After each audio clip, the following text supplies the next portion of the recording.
Nya ke pak dia nalu dengan dia ke kai me fitnah telefon. Rumah susah ke di rumah ke. Baru si malam terus lah mi kena rumah kan susah we ah.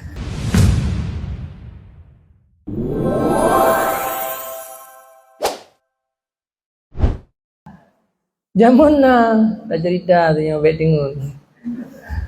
Zaman na tira orang nak belau lamit. Cukup gagah lamitnya. Cara ngelam gagah sehingga aku belau. Bro ni dah yang pun nak belau leh. Segak lamit, sehebat, sehayu. Nak sabar je hana pai hati. Tukang me fitnah. Hana tenang sagai aku orang tenang. Saya nak orang bersusah di bancara. Baru fikir-fikir le orang bilang, oh nyan pi tukang me fitnah. BO agai kekurangan. Lain cukup jai kelebihannya. Kaji long belau ajunya ke. Lain lempu pai. Muka, tenggorokan, telinga, hidung, lempu je pai. Lagu BO agai hana pai. Nyo, damitnya berhati-hati. Pegah kerana orang malim tukang belau.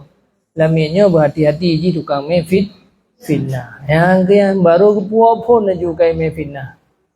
Kun juga promoh. Hai. Sang balon linga-linga tungku ron. Kan tungku biasa aja tak kena. Sang kena minta lain sa bodru. Nya ke pak dia nalu linga-linga ke kai me fitnah telefon. Rumah susah ke di rumah ke. Baru si malam terus lah mi kena rumah kan susah we ah. Dia baik je ke tukang usaha kau boleh. Kah tak tenang baik susah. Yang kedua, kakak kita nya balung na cara ke. Putra cara ji nyan mangan be gada-gada pikiran geron.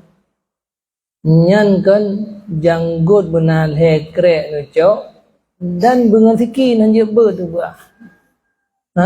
Nyan pasal lam gelah tu najib insyaallah nyan je ke penawar ya tapi dengar gero nya si lai urina bagatannya juga na yo nya si lagi anta ane kerja apa suami ya baga rumah ron kan kawin lain pohron mati kau taku ne han patih ne citeh de malam yang singkat cerita ya kan dakwah Islamiah teman.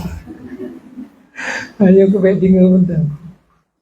Tinggal tak pegah hatinya lebih berharga.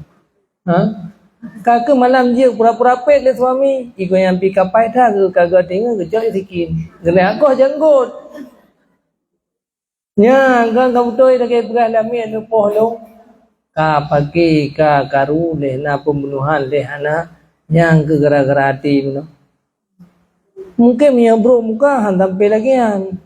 Paling-paling orang ke kondok sampai ya kan. Menyebrok babai hantar lagi yang kian lebih berharga. Artinya lebih berharga.